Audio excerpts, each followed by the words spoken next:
ಇವಾಗ ವೆಯ್ಯೇ ಕಾಲ್ ಮಾಡಿದ್ದೀನಿ ಅಂತ ಹೇಳಿದ್ರೆ ನಾವಿಲ್ಲಿ ಪ್ರೈಮರಿ ನಾವೇನ್ ಮಾಡ್ತಾ ಹೋಗ್ಬೇಕು ಒಂದು ಅವರೇಜ್ ಒಂದು 90 ಡೇಸ್ ಅಂತೂ ಮಿನಿಮಮ್ ಟೈಮ್ ಅಂತೂ ಸಿಗುತ್ತೆ. ಹೌದಲ್ಲ, ಯಾವುದು ಮಿನಿಮಮ್ 90 ಡೇಸ್ ಅಂತೂ ಟೈಮ್ ಸಿಗುತ್ತೆ. ಯಾಕಂದ್ರೆ ಕೆಎ ಕಾಲ್ ಮಾಡೋದ್ರಿಂದ ಬಹುತೇಕ ಇದು ಲೋಕಸಭೆ ಎಲೆಕ್ಷನ್ ಆದ್ಮೇಲೆ ಎಕ್ಸಾಮ್ ಅಂತೂ ಖಂಡಿತವಾಗಿ ಆಗುತ್ತೆ. ಹೌದಲ್ಲ, ಅಂದ್ರೆ 90ರಿಂದ 120 ದಿನಗಳಲ್ಲಿ ಇದು ಎಕ್ಸಾಮ್ ಆಗೋ ಸಾಧ್ಯತೆ ಇದೆ. ಹಾಗಾಗಿ ನಾನು ಹೇಳೋದೇನಂತಂದ್ರೆ ಒಂದು ಎಕ್ಸಾಮ್ ಕಾಲ್ ಮಾಡಿದ್ದಾನೆ, ಇದು ಕಾಲ್ ಮಾಡಿರೋದು ಯಾವುದು ಕೆಇಎ ಅವರು. ಸೊ ಹಾಗಾಗಿ ಕೆಇಎ ಅವರು ಬಂದಾಗ ಇವನು ಸಿಲೆಬಸ್ ಕೂಡ ಕೊಟ್ಟಿದ್ದಾನೆ. ಮತ್ತೆ ನಿಮ್ಗೆ ಆಲ್ರೆಡಿ 545 PSI ಎಕ್ಸಾಮ್ ಪೇಪರ್ ಕೂಡ ನೋಡಿರ್ತೀರಾ ಇತ್ತೀಚೆಗೆ. ಹೌದಲ್ಲ, ಇವೆಲ್ಲ ಕೆಇಎ ಅವ್ರ ಪೇಪರ್ಗಳು ಬಂದಾಗ ತುಂಬಾ ಡೆಪ್ತ್ ಆಗಿ ಏನಿರೋದಿಲ್ಲ. ಸೊ ಬೇಸಿಕ್ ಲೆವೆಲ್ ಇರ್ತಾ ಹೋಗುತ್ತೆ. ಸೊ ಕರೆಂಟ್ ಅಫೇರ್ಸ್ ಕೇಳಿದ್ರು ಕೂಡ ಕರೆಂಟ್ ಅಫೇರ್ಸ್ ಬೇಸಿಕ್ ಸ್ಟ್ಯಾಟಿಕ್ ನ ಕೇಳ್ತಾ ಇರ್ತಾನೆ. ಹೌದಲ್ಲ, ಈ ರೀತಿಯಲ್ಲಿ ಬಂದಾಗ ಸಿಲೆಬಸ್ ಏನ್ ಕೊಡ್ತಾ ಹೋಗ್ತಾರೆ, ತುಂಬಾ ಡೆಪ್ತ್ ಹೋಗಿ ತಿಳ್ಕೊಳ್ಳೋ ಅವಶ್ಯಕತೆ ಇಲ್ಲ. ಆದ್ರೆ ಕಟ್ ಆಫ್ ಕೂಡ ಇದರಲ್ಲಿ ಜಾಸ್ತಿ ಇರುತ್ತೆ. ಅವಲ್ಲ ಇವೆಲ್ಲ ಕೂಡ ಅರ್ಥ ಮಾಡ್ಕೋಬೇಕು. ಕೆಎಸ್ ಬಂದಾಗ ಸ್ಟೇಟ್ಮೆಂಟ್ ವೈಸ್ ಕ್ವಶನ್ಸ್ ಇರುತ್ತೆ, ತುಂಬಾ ಡೆಪ್ತ್ ಆಗಿರುತ್ತೆ. ಹೌದಲ್ಲ, ಕೆಎ ಬಂದಾಗ ತುಂಬಾ ಡೆಪ್ತ್ ಆಗಿರಲ್ಲ, ಬಟ್ ಅಲ್ಲಿ ಚಾಲೆಂಜಸ್ ತುಂಬಾ ಇರುತ್ತೆ. ಯಾಕಂದ್ರೆ ಕಾಂಪಿಟೇಷನ್ ಕೂಡ ಜಾಸ್ತಿ ಇರೋದ್ರಿಂದ ಡಿಸ್ಟ್ರಿಕ್ಟ್ ವೈಸ್ ಅಲ್ಲಿ ಅಪ್ಲಿಕೇಶನ್ ಕಳೆದಿರೋದ್ರಿಂದ ಹಾಗಾಗಿ ಸ್ವಲ್ಪ ಕಾಂಪಿಟೇಷನ್ ಕೂಡ ನೀವು ಫೇಸ್ ಮಾಡೋದು ರಾಜ್ಯ ಮಟ್ಟದಲ್ಲ, ಆ ಡಿಸ್ಟ್ರಿಕ್ಟ್ ವೈಸ್ ನೀವು ಇಲ್ಲಿ ಕಾಂಪಿಟೇಷನ್ ಫೇಸ್ ಮಾಡ್ತಾ ಬರ್ತೀರಾ. ಹಾಗಾಗಿ ಇಲ್ಲಿ ನಿಮ್ಗೆ ಟಫ್ ಅಂತ ಆಗ್ತಾ ಹೋಗುತ್ತೆ. ಹಾಗಾಗಿ ಸ್ಕೋರ್ ನಾವು ಇಲ್ಲಿ ಮಾಡೋದು ಅತ್ಯಂತ ಪ್ರಮುಖವಾಗಿರ್ತಾ ಹೋಗುತ್ತೆ. ಇಲ್ಲಿ ಯಾವ ಸಬ್ಜೆಕ್ಟ್ಗಳು ಕೊಟ್ಟಿದ್ದಾರೆ ಅಂತ ನೋಡ್ತಾ ಹೋಗೋಣ. ಇಲ್ಲಿ ಕೊಟ್ಟಿರುವಂತಹ ಸಬ್ಜೆಕ್ಟ್ಗಳನ್ನ ಡಿಸ್ಕಸ್ ಮಾಡ್ತಾ ಹೋಗೋಣ. ಮೊದಲನೇದಾಗಿ ನೋಡಿ, ಪ್ರಚಲಿತ ಘಟನೆಗಳಿಗೆ ಸಂಬಂಧಿಸಿದ ಸಾಮಾನ್ಯ ಜ್ಞಾನದ ವಿಷಯಗಳು, ವೆರಿ ಇಂಪಾರ್ಟೆಂಟ್. ಇಲ್ಲಿ ಕರೆಂಟ್ ಅಫೇರ್ಸ್ ಕೇಳಿದಾನೆ. ಕರೆಂಟ್ ಅಫೇರ್ಸ್ ಜೊತೆಗೆ ಇವ್ರು ಮಾಡಿರುವಂತದ್ದು ಏನಿಲ್ಲಿ ಸಾಮಾನ್ಯ ಜ್ಞಾನದ ವಿಷಯಗಳು. ಫಾರ್ ಎಕ್ಸಾಂಪಲ್ ಆಗಿದೆ ಅದ್ರ ಒಳಗಡೆನೆ ಸೈನ್ಸ್ ರಿಲೇಟೆಡ್ ಕರೆಂಟ್ ಅಫೇರ್ಸ್ ಕೂಡ ಬರಬಹುದು. ಬಟ್ ಅದು ಬಂದ್ರೆ ಯಾವ ತರ ಇರುತ್ತೆ, ನಿಮಗೆ ಸ್ಟ್ಯಾಟಿಕ್ ಲೆವೆಲ್ ಕ್ವಶನ್ಸ್ ಆಗಿರುತ್ತೆ. ಅಪ್ ಟು 10th ಬೇಸಿಕ್ ಇರುವ ಸೈನ್ಸ್ ನ ಓದ್ಕೋಬೇಕು, ಮತ್ತೆ ಹಿಸ್ಟ್ರಿನ ಓದ್ಕೋಬೇಕು. ಹೌದಾ, ಇವೆಲ್ಲವೂ ಕೂಡ ಹೊಂಟೋಗ್ಬಿಟ್ಟು ಸಾಮಾನ್ಯ ಜ್ಞಾನ ಆಗಿದೆ. ಯಾವುದು ಕರೆಂಟ್ ಅಫೇರ್ಸ್ ಕೂಡ ಕೇಳ್ತಾನೆ. ಕರೆಂಟ್ ಅಫೇರ್ಸ್ ಬೇಸ್ಡ್ ಸಬ್ಜೆಕ್ಟ್ ಅನ್ನು ಕೂಡ ಇಲ್ಲಿ ಕೇಳೋ ಸಾಧ್ಯತೆ ಜಾಸ್ತಿ ಇದೆ. ಸೊ ಹಾಗಾಗಿ ಇದನ್ನ ನಾವು ನೋಡ್ಕೋಬೇಕಾಗುತ್ತೆ. ಅತಿ ಪ್ರಮುಖವಾಗಿ ಇಂಪಾರ್ಟೆಂಟ್ ಆಗ್ತಾ ಬರುತ್ತೆ. ಇದಾದ್ಮೇಲೆ ದೈನಂದಿನ ಗ್ರಹಿಕೆಯ ವಿಷಯಗಳು, ಹೌದಲ್ಲ, ಅದು ಮೆಂಟಲ್ ಅಬಿಲಿಟಿ ಪಾರ್ಟ್ ಅನ್ನ ಇಲ್ಲಿ ಕ್ವಶನ್ಸ್ ಕೇಳುವ ಸಾಧ್ಯತೆ ಇರುತ್ತೆ. ಹಾಗೆ ಇದನ್ನು ಕೂಡ ನಿಮಗೆ ನೋಡ್ಕೊಳ್ತಬೇಕಾಗುತ್ತೆ. ಇದಾದ್ಮೇಲೆ ಭಾರತ ಸಂವಿಧಾನ, ಇಂಡಿಯನ್ ಕಾನ್ಸ್ಟಿಟ್ಯೂಷನ್, ಯಾವ ಬುಕ್ಸ್ ಓದಬೇಕು ಅಂತ ಹೇಳ್ತಾ ಬರ್ತೀರಿ. ಇದಾದ್ಮೇಲೆ ಇಂಡಿಯನ್ ಕಾನ್ಸ್ಟಿಟ್ಯೂಷನ್ ಕೂಡ ಕೊಟ್ಟಿದ್ದಾನೆ. ಇಂಡಿಯನ್ ಕಾನ್ಸ್ಟಿಟ್ಯೂಷನ್ ಕೂಡ ಓದ್ಕೋಬೇಕಾಗುತ್ತೆ. ಮತ್ತೆ ಇಲ್ಲಿ ನೋಡಿ ಇತಿಹಾಸ ಕೇಳಿದ್ದಾನೆ. ಭಾರತ ಇತಿಹಾಸ ಓದಿರ್ಬೇಕು. ಸೊ ಏನ್ಸಿಯಂಟ್ ಓದಿರ್ಬೇಕು, ಮಿಡಿವಲ್, ಮಾಡರ್ನ್, ಕರ್ನಾಟಕ. ಆದರೆ ವಿಶೇಷವಾಗಿ ಯಾವ್ದ್ರ ಬಗ್ಗೆ ಕ್ವಶನ್ಸ್ ಕೇಳಿದರೆ ನಿಮ್ಗೆ ಕ್ವಶನ್ಸ್ ಕೇಳೋ ಸಾಧ್ಯತೆ ಇರುತ್ತೆ ಕರ್ನಾಟಕ. ಭಾರತ ಇತಿಹಾಸದಲ್ಲಿ ಕರ್ನಾಟಕಕ್ಕೆ ಸಂಬಂಧಪಟ್ಟಂತ ಕ್ವಶನ್ಸ್ ಗಳು ಜಾಸ್ತಿ ಇರ್ತಾ ಹೋಗುತ್ತೆ. ಆದ್ರೆ ಏನ್ಸಿಯಂಟ್ ಹಿಸ್ಟರಿ ಬಗ್ಗೆ ಕ್ವಶನ್ಸ್ ಇರಲ್ವಾ? ಎಸ್, ಭಾರತದ ಪ್ರಾಚೀನ ಭಾರತ ಇತಿಹಾಸ ಬಗ್ಗೆ ಕೂಡ ಕ್ವಶನ್ಸ್ ಇರುತ್ತೆ. ಅದೇ ರೀತಿಯಲ್ಲಿ ಕರ್ನಾಟಕ ಇತಿಹಾಸ ಬಗ್ಗೆನೂ ಕೂಡ ಇಲ್ಲಿ ಕ್ವಶನ್ಸ್ ಇರುತ್ತೆ. ಮಾಡರ್ನ್ ಇಂಡಿಯಾ ಬಗ್ಗೆನೂ ಕೂಡ ಕ್ವಶನ್ಸ್ ಇರುತ್ತೆ. ಆದ್ರೆ ಹೆಚ್ಚು ಗಮನ ಹರಿಸಬೇಕಾಗಿರೋದಿಲ್ಲ ಯಾವುದು, ಕರ್ನಾಟಕ ಇತಿಹಾಸಕ್ಕೆ ನಾವಿಲ್ಲಿ ಫೋಕಸ್ ಅನ್ನ ಮಾಡಬೇಕಾಗುತ್ತೆ. ಅದೇ ತರ ಬಂದಾಗ ಭೂಗೋಳಕ್ಕೆ ಸಂಬಂಧಪಟ್ಟಂತೆ ಕೂಡ ಕ್ವಶನ್ಸ್ ಕೇಳ್ತಾರೆ. ಇಲ್ಲಿ ಭೂಗೋಳ ವಿಷಯಕ್ಕೆ ಸಂಬಂಧಪಟ್ಟಂತೆ ಕ್ವಶನ್ಸ್ ಕೇಳ್ತಾರೆ. ಜಿಯೋಗ್ರಫಿಗೆ ಸಂಬಂಧಪಟ್ಟಂತೆ ಯಾವುದು, ಭಾರತದ ಭೂಗೋಳ ಶಾಸ್ತ್ರ, ಅದ್ರ ಜೊತೆಗೆ ಕರ್ನಾಟಕದ ಭೂಗೋಳ ಶಾಸ್ತ್ರದ ಬಗ್ಗೆ ಕೂಡ ಕ್ವಶನ್ಸ್ ಕೇಳ್ತಾನೆ. ಹಾಗೆ ಫಿಸಿಕಲ್ ಮತ್ತೆ ವರ್ಡ್ ಮೇಲೆ ಕೇಳಲ್ಲ ಸರ್. ಸೊ 1 or 2 ಕ್ವಶನ್ಸ್ ಕೇಳಬಹುದು. ಆದ್ರೆ ಮ್ಯಾಕ್ಸಿಮಮ್ ಕ್ವಶನ್ಸ್ ಕೇಳಿದ್ರೆ ಯಾವುದು, ಇಂಡಿಯನ್ ಜಿಯೋಗ್ರಫಿ ಮತ್ತೆ ಯಾವುದು, ಕರ್ನಾಟಕ ಜಿಯೋಗ್ರಫಿಗೆ ಸಂಬಂಧಪಟ್ಟಂತೆ ಕ್ವಶನ್ಸ್ ಕೇಳ್ತಾ ಬರ್ತಾನೆ. ಹೌದಲ್ಲ, ಜೊತೆಗೆ ರಾಜ್ಯ ಮತ್ತು ಪ್ರಾದೇಶಿಕ ಆಡಳಿತ ಕುರಿತ ವಿಷಯಗಳು ಅಂದ್ರೆ ಏನಿವ ನಿಮಗೆ ಕರ್ನಾಟಕ ಎಕನಾಮಿಕ್ ಸರ್ವೆಯಲ್ಲಿ ನಿಮಗೆ ರಾಜ್ಯ ಮತ್ತು ಪ್ರಾದೇಶಿಕ ಆಡಳಿತಕ್ಕೆ ಸಂಬಂಧಪಟ್ಟಂತ ವಿಷಯಗಳು ಏನ್ ಸಿಗ್ತಾ ಇದೆ ಕರ್ನಾಟಕ ಎಕನಾಮಿಕ್ ಸರ್ವೆಯಲ್ಲಿ. ಮತ್ತೆ NCG ಯಲ್ಲಿ ಕೂಡ ಇದಕ್ಕೆ ಸಂಬಂಧಪಟ್ಟಂತೆ ಕ್ಲಾಸಸ್ ಮಾಡ್ತಾ ಹೋಗ್ತೀವಿ. ಹಾಗಾಗಿ ಇದಕ್ಕೆ ಪರ್ಟಿಕ್ಯುಲರ್ ಬಂದಾಗ ನೀವು NCG ಕ್ಲಾಸಸ್ ರೆಫರೆನ್ಸ್ ಗೆ ನೀವು ಇಟ್ಕೋಬೇಕಾಗುತ್ತೆ. ಇದ್ರ ಜೊತೆಗೆ ಗ್ರಾಮೀಣ ಅಭಿವೃದ್ಧಿ, ಪಂಚಾಯತ್ ರಾಜ್ ಸಂಸ್ಥೆಗಳು, ಲೋಕಲ್ ಗವರ್ಮೆಂಟ್ ಬಗ್ಗೆ ಇಲ್ಲಿ ಕ್ವಶನ್ಸ್ ಕೇಳೋ ಸಾಧ್ಯತೆ ಇರ್ತಾ ಹೋಗುತ್ತೆ. ಅದೇ ತರ ಬಂದಾಗ ಗ್ರಾಮೀಣ ಸಹಕಾರ ಸಮಸ್ಯೆಗಳು, ಗ್ರಾಮೀಣ ಸಹಕಾರ ಸಂಸ್ಥೆಗಳಿದೆ, ಅದ್ರ ಮೇಲೆ ಕೂಡ ಕ್ವಶನ್ಸ್ ಕೇಳ್ತಾನೆ. ಅದ್ರ ಜೊತೆ ಕರ್ನಾಟಕದ ಆರ್ಥಿಕತೆ ಅಭಿವೃದ್ಧಿ, ಕರ್ನಾಟಕ ಎಕನಾಮಿಕ್ ಸರ್ವೆ ಇಂದ ಕೂಡ ಬೇಸಿಕ್ ಫ್ಯಾಕ್ಟ್ಸ್ ಗಳನ್ನ ಕ್ವಶನ್ಸ್ ಕೇಳ್ತಾ. ನಾವು ಆಲ್ರೆಡಿ ಒಂದು ವಿಡಿಯೋನ ನಿಮ್ಗೆ ಅಪ್ಲೋಡ್ ಮಾಡಿದ್ವಿ ಕರ್ನಾಟಕ ಎಕನಾಮಿಕ್ ಸರ್ವೆ.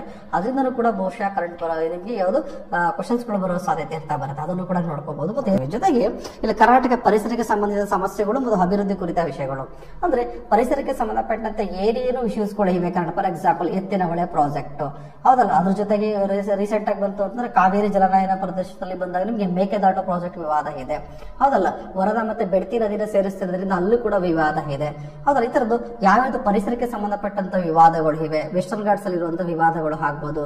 ಹೌದಲ್ಲ, ಇವೆಲ್ಲ ವಿವಾದಗಳ ಬಗ್ಗೆ ಕರ್ನಾಟಕಕ್ಕೆ ಸಂಬಂಧಪಟ್ಟಂತೆ ಪರಿಸರಕ್ಕೆ ಸಂಬಂಧಪಟ್ಟಂತೆ ಇಲ್ಲಿ ಕ್ವಶನ್ಸ್ ಗಳು ಕೇಳೋ ಸಾಧ್ಯತೆ ಇರ್ತಾ ಬರುತ್ತೆ. ಹಾಗಾಗಿ ಇದು ಪ್ರಮುಖವಾಗಿ ಪಾತ್ರವನ್ನು ವಹಿಸ್ತಾ ಹೋಗುತ್ತೆ. ಕರೆಂಟ್ ಅಫೇರ್ಸ್ ರಿಲೇಟೆಡ್ ಮತ್ತೆ ಫ್ಯಾಕ್ಟ್ಸ್ ರಿಲೇಟೆಡ್ ಕ್ವಶನ್ಸ್ ಕೇಳ್ತಾ ಹೋಗ್ತಾನೆ.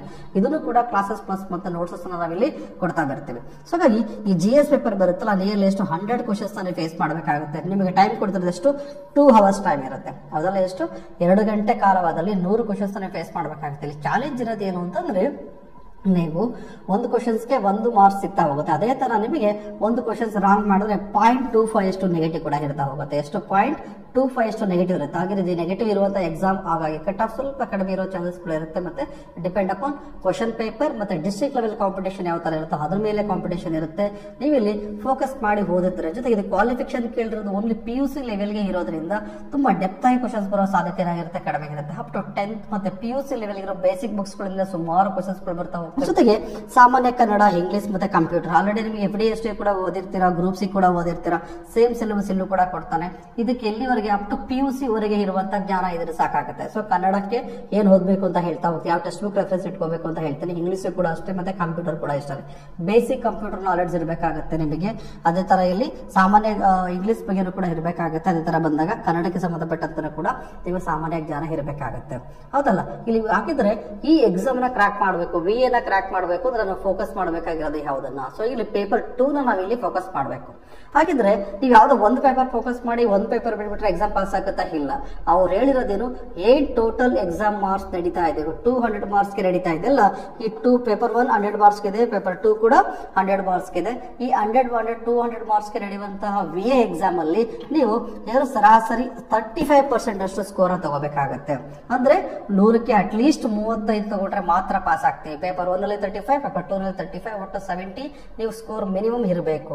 ಅಂದ್ರೆ 70ಗಿಂತ ಕಡಿಮೆ ಇದ್ರೆ ನಿಮಗೆ ಯಾವ್ದೋ ಒಂದು ಪೇಪರ್ ಜಾಸ್ತಿ ತಗೊಂಡ್ಬಿಟ್ಟು ಒಂದು ಪೇಪರ್ ಕಡಿಮೆ ಆದ್ರೆ ಆಗಲ್ಲ. ಮಿನಿಮಮ್ ಒಂದು ಪೇಪರ್ ಎಷ್ಟು 35% ಅಂತ ಹೇಳಿದ್ರೆ 35 ಮಾರ್ಕ್ಸ್ ಅಂತ ನಾವು ಇಲ್ಲಿ ಸ್ಕೋರ್ ಮಾಡಲೇಬೇಕಾಗುತ್ತೆ. ಸೊ ಕ್ಲಿಯರ್ ಹಾಗಾಗಿ ವೆರಿ ಇಂಪಾರ್ಟೆಂಟ್ ಆಗ್ತಾ ಬರುತ್ತೆ. ಎಫರ್ಟ್ ಹಾಕಿದ್ರೆ ಮಾತ್ರ ಇಲ್ಲಿ ಎಕ್ಸಾಮ್ ಕ್ಲಿಯರ್ ಆಗ್ತಾ ಬರುತ್ತೆ. ಅಂತಂದ್ರೆ ಮಿನಿಮಮ್ ನೀವು ಇಲ್ಲಿ ಎಷ್ಟು 35% ಅಷ್ಟು ಸ್ಕೋರ್ ನ ಮಾಡಲೇಬೇಕು. ಪೇಪರ್ 1 ಮತ್ತೆ ಪೇಪರ್ 2 ಎರಡಲ್ಲೂ ಕೂಡ 35% ಅಷ್ಟು ನೀವು ಸ್ಕೋರ್ ಅನ್ನ ಇಲ್ಲಿ ಮಾಡಲೇಬೇಕಾಗುತ್ತೆ. ಟೋಟಲ್ KE ಅವ್ರು ಕೊಟ್ಟಿರುವಂತಹ 200 ಮಾರ್ಕ್ಸ್ ಅಲ್ಲಿ 35% ಅಂದ್ರೆ ಎಷ್ಟು 70 ಮಾರ್ಕ್ಸ್ ಬರುತ್ತೆ. 70 ಮಾರ್ಕ್ಸ್ ಮಿನಿಮಮ್ ಸ್ಕೋರ್ ಅಂತ ನಿಮ್ದು ಆಗಿರ್ಲೇಬೇಕು ಎಕ್ಸಾಮ್ ಕ್ಲಿಯರ್ ಆಗ್ಬೇಕಾದ್ರೆ. ಅವ್ರು ಒಂದು ಪೇಪರ್ 35 ಆಗಿ ಒಂದು ಪೇಪರ್ 35 ಆಗಿಲ್ಲ ಅಂತ ಹೇಳಿದ್ರೆ ಕೂಡ ಎಕ್ಸಾಮ್ ಕ್ಲಿಯರ್ ಆಗಲ್ಲ. ಹಾಗಾಗಿ 35+ ಅಂತೂ ನಿಮ್ದು ಇರಬೇಕಾಗುತ್ತೆ. ಪೇಪರ್ 2 ಅಲ್ಲಿ ಒಂದು 80 ಸ್ಕೋರ್ ಮಾಡಿರ್ತಾರೆ ಅನ್ಕೊಳ್ಳಿ, ಪೇಪರ್ 1 ಅಲ್ಲಿ ಜಸ್ಟ್ 25 ಮಾಡಿತ್ತು ಅಂತಂದ್ರೆ ಎಕ್ಸಾಮ್ ಕ್ಲಿಯರ್ ಆಗೋದಿಲ್ಲ. ಹಾಗಾಗಿ ಪೇಪರ್ 2 ನಲ್ಲಿ 85 ಸ್ಕೋರ್ ಮಾಡಿ, ಪೇಪರ್ 1 ಅಲ್ಲಿ 35+ ಇದ್ರೆ ಮಾತ್ರ ಎಕ್ಸಾಮ್ ಕ್ಲಿಯರ್ ಆಗುತ್ತೆ. ಸೊ ಕ್ಲಿಯರ್ ಅರ್ಥ ಆಯ್ತಲ್ಲ ನಿಮಗೆ. ಹಾಗಾಗಿ ಇದ್ರ ಜೊತೆ ಕಟ್ ಆಫ್ ಅಲ್ಲೂ ಕೂಡ ಬರಬೇಕು. ಮೊದಲೇ ಕ್ರೈಟೀರಿಯಾ ಏನು 35% ಸ್ಕೋರ್ ಆಗಬೇಕು ಈಚ್ ಪೇಪರ್ ಅಲ್ಲಿ. ಜೊತೆಗೆ ಇದು ಕಂಪಲ್ಸರಿ ಕೂಡ ನೀವು ಇಲ್ಲಿ 35% ಪೇಪರ್ 1 ಪೇಪರ್ 2 ಅಲ್ಲಿ ಸ್ಕೋರ್ ಮಾಡಿರ್ಬೇಕು. ಈ ಕಂಡೀಷನ್ಸ್ ಇರೋದ್ರಿಂದ ನೀವು ಎರಡು ಪೇಪರ್ ಕೂಡ ಈಕ್ವಲ್ ಬ್ಯಾಲೆನ್ಸ್ ನ ಮಾಡಬೇಕಾಗುತ್ತೆ. ಪೇಪರ್ 2ಗೆ ಅದರಲ್ಲಿ ಸ್ವಲ್ಪ ಸ್ಕೋಪ್ ನ ಜಾಸ್ತಿ ಕೊಟ್ಟು ಓದೋದ್ರಿಂದ ಎಕ್ಸಾಮ್ ನ ಇಲ್ಲಿ ಕ್ಲಿಯರ್ ಮಾಡ್ಕೋಬೇಕಾಗುತ್ತೆ. ಇಲ್ಲಿ ಯಾವ ಟೆಕ್ಸ್ಟ್ ಬುಕ್ ನ ಓದಬೇಕಾಗುತ್ತೆ. ಇಲ್ಲಿ ಆಲ್ರೆಡಿ IC ನ ಕೊಟ್ಟಿದ್ದಾರೆ. ಹೌದು, IC ಗಾಗಿ ಯಾವ ಬುಕ್ಸ್ PS ಗಂಗಾಧರ್ ಬುಕ್ಸ್ ಸಿಗುತ್ತೆ ಮಾರ್ಕೆಟ್ ಅಲ್ಲಿ. ಹಾಗೆ PS ಗಂಗಾಧರ್ ಬುಕ್ಸ್ ಗೆ ದೊಡ್ಡ ಬುಕ್ಸ್ ಇದೆ ಒಂದು PS ಗಂಗಾಧರ್ ಅಂತ ಹೇಳಿ, ಅದನ್ನು ತಗೊಳ್ಳೋದು ಬೇಡ. ಭಾರತ ಸಂವಿಧಾನ PS ಗಂಗಾಧರ್ ಬರುತ್ತೆ, ಅದು ಬೇಡ. PC ಮತ್ತೆ PSI ಗೆ ಬಿಟ್ಟಿರುವಂತಹ PS ಗಂಗಾಧರ್ ಅವರದು ಭಾರತ ಸಂವಿಧಾನ ಅಂತ ಏನ್ ಬುಕ್ಸ್ ಬಿಟ್ಟಿದ್ದಾರೆ ಅದನ್ನ ಬೈ ಮಾಡ್ಕೊಂಡ್ರೆ ಬಹುತೇಕ ನಿಮಗೆ ಸಾಕಾಗ್ತಾ ಬರುತ್ತೆ. ಅವ್ರು ಕೊಡುವಂತ ಕ್ವಶನ್ಸ್ ಬಹುತೇಕ ಇದ್ರೊಳಗಡೆ ಬರೋ ಸಾಧ್ಯತೆನೂ ಕೂಡ ಇರುತ್ತೆ. ಇದಾದ್ಮೇಲೆ ನಿಮಗೆ ಇತಿಹಾಸ ಬಂದಾಗ ಇದು ವೆರಿ ಇಂಪಾರ್ಟೆಂಟ್. ಇಲ್ಲಿ ಎರಡು ಕಡೆ ನಾವು ಫೋಕಸ್. ಭಾರತದ ಇತಿಹಾಸ ಗೊತ್ತಿರಬೇಕಾಗುತ್ತೆ. ಭಾರತ ಇತಿಹಾಸ ಅಂದ್ರೆ ಏನ್ಸಿಯಂಟ್, ಮಿಡವಲ್, ಮಾಡರ್ನ್ ಮೂರು ಕೂಡ ಗೊತ್ತಿರಬೇಕಾಗತ್ತೆ. ಜೊತೆಗೆ ಅವನು ಏನಂತ ಹೇಳಿದಾನೆ, ಭಾರತ ಇತಿಹಾಸದಲ್ಲಿ ಯಾವುದಕ್ಕೆ ಸಂಬಂಧಪಟ್ಟಂತೆ ಕರ್ನಾಟಕಕ್ಕೆ ಸಂಬಂಧಪಟ್ಟಂತೆ ಹೆಚ್ಚು ಒತ್ತಡ ನಾವು ಕೊಡಬೇಕಾಗತ್ತೆ. ಇದಕ್ಕೆ ನಿಮಗೆ 6th ಇಂದ 12th ವರೆಗೆ ಬರುವ 6ನೇ ತರಗತಿಯಿಂದ 12th ವರೆಗೆ ಬರುವಂತಹ ಹಿಸ್ಟ್ರಿ ಪುಸ್ತಕದಲ್ಲಿ ನೀವು ಭಾರತ ಮತ್ತು ಕರ್ನಾಟಕಕ್ಕೆ ಸಂಬಂಧಪಟ್ಟಂತ ಇಶ್ಯೂಸ್ ಗಳನ್ನ ಕಲೆಕ್ಟ್ ಮಾಡಿ ಅದರ ಜೊತೆಗೆ ಮಂಜುನಾಥ್ ಸರ್ ಬುಕ್ಸ್ ನೀವು ರೆಫರೆನ್ಸ್ ಗೆ ತಗೊಂಡ್ರೆ ಬಹುತೇಕ ಇಲ್ಲಿ ಸಬ್ಜೆಕ್ಟ್ ಗಳು ನಿಮಗೆ ಕವರ್ ಆಗುವ ಸಾಧ್ಯತೆ ಇರ್ತಾ ಹೋಗುತ್ತೆ. ಹೌದಲ್ಲ. ಅದ್ರ ಜೊತೆಗೆ NCC ಅಲ್ಲೂ ಕೂಡ ನಿಮಗೆ ಟೆಟ್ ಸೀರೀಸ್ ಕೊಡ್ತಾ ಬರ್ತೀವಿ, ಅದರಿಂದನೂ ಕೂಡ ನಿಮಗೆ ಹೆಲ್ಪ್ ಆಗ್ತಾ ಬರುತ್ತೆ. ಅದನ್ನು ಕೂಡ ನೀವು ರೆಫರೆನ್ಸ್ ಗೆ ನೀವು ಇಟ್ಕೋಬಹುದು.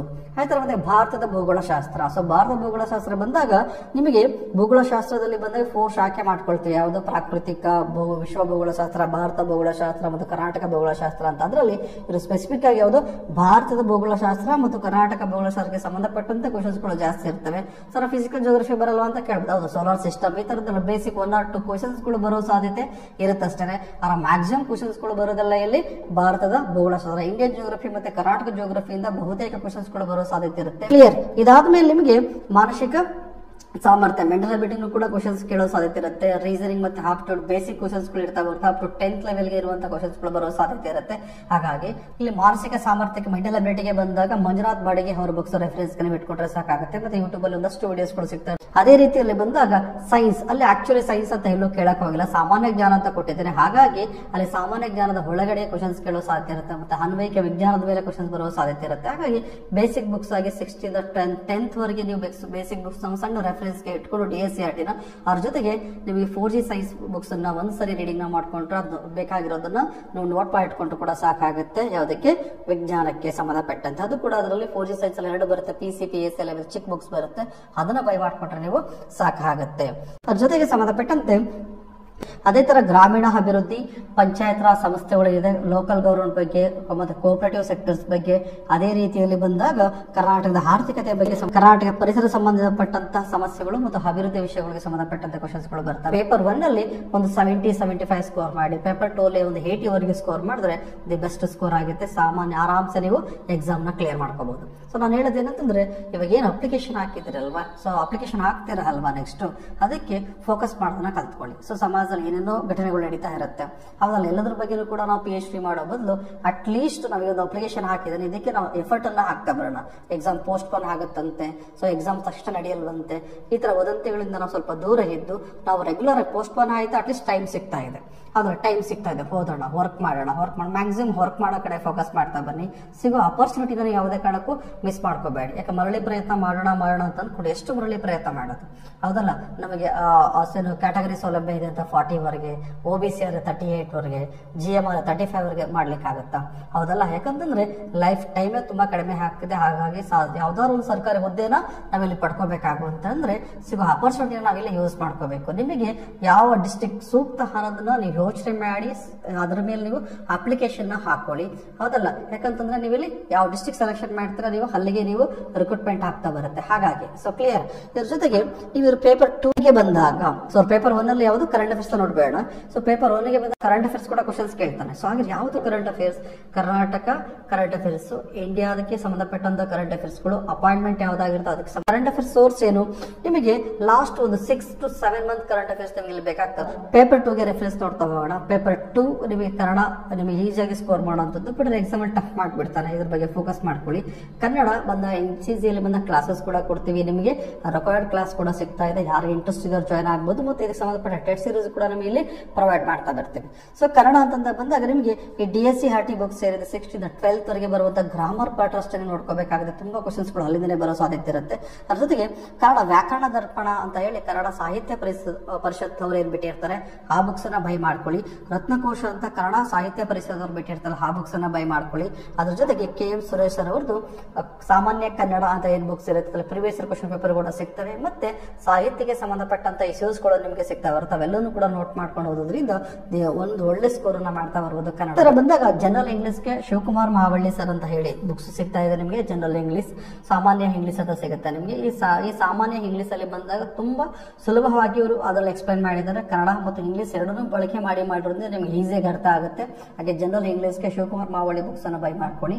ಅದರ ಜೊತೆಗೆ ಯಾವುದು ರನ್ ಅಂಡ್ ಬಾಟಿಂಗ್ ಬುಕ್ಸ್ ತಗೊಳ್ತಂದ್ರೆ ಸುಮಾರು ಕ್ವಶನ್ಸ್ ಗಳು ಗ್ರಾಮರ್ ಪಾಯಿಂಟ್ ಆಫ್ ವ್ಯೂ ಇಂದ ಎಕ್ಸಾಂಪಲ್ಸ್ ಗಳು ಏನ್ ಕೊಟ್ಟಿರ್ತಾರೆ ರನ್ ಅಂಡ್ ಬಾಟಿಂಗ್ ನಲ್ಲಿ, ಅದರಿಂದನೇ ಕ್ವಶನ್ಸ್ ಗಳು ಬರೋ ಸಾಧ್ಯತೆ ಇರ್ತಾ ಹೋಗುತ್ತೆ. ಸಾಧ್ಯವಾದ ಬೈ ಮಾಡಿ ಅದರಲ್ಲಿ ಇರುವಂತಹ ಅಭ್ಯಾಸಗಳಲ್ಲಿ ಏನ್ ಕೊಟ್ಟಿರ್ತಾರೆ ಕ್ವಶನ್ಸ್ ಗಳು ನಾವೆಲ್ಲ ಕೂಡ ಸಾಲ್ವ್ ಮಾಡಿ ಬಹುತೇಕ ನಿಮಗೆ ಕಂಪ್ಯೂಟರ್ ನಾಲೆಡ್ಜ್ ಗೆ ಸಂಬಂಧಪಟ್ಟಂತೆ ಏನು ಕಂಪ್ಯೂಟರ್ ಜ್ಞಾನ ಏನಿದೆ ಸಂಬಂಧಪಟ್ಟ ಬೇಸಿಕ್ ನಾಲೆಡ್ಜ್ ಅಷ್ಟೇ ಕ್ವಶನ್ಸ್ ಕೇಳ್ತಾ ಹೋಗ್ತಾನೆ. ಹಾಗಾಗಿ ಮ್ಯಾಕ್ಸಿಮಮ್ ಕ್ವಶನ್ಸ್ ಗಳು ನಾವೆಲ್ಲ ಅಟೆಂಡ್ ಮಾಡ್ತಾ ಬರ್ಬೋದು.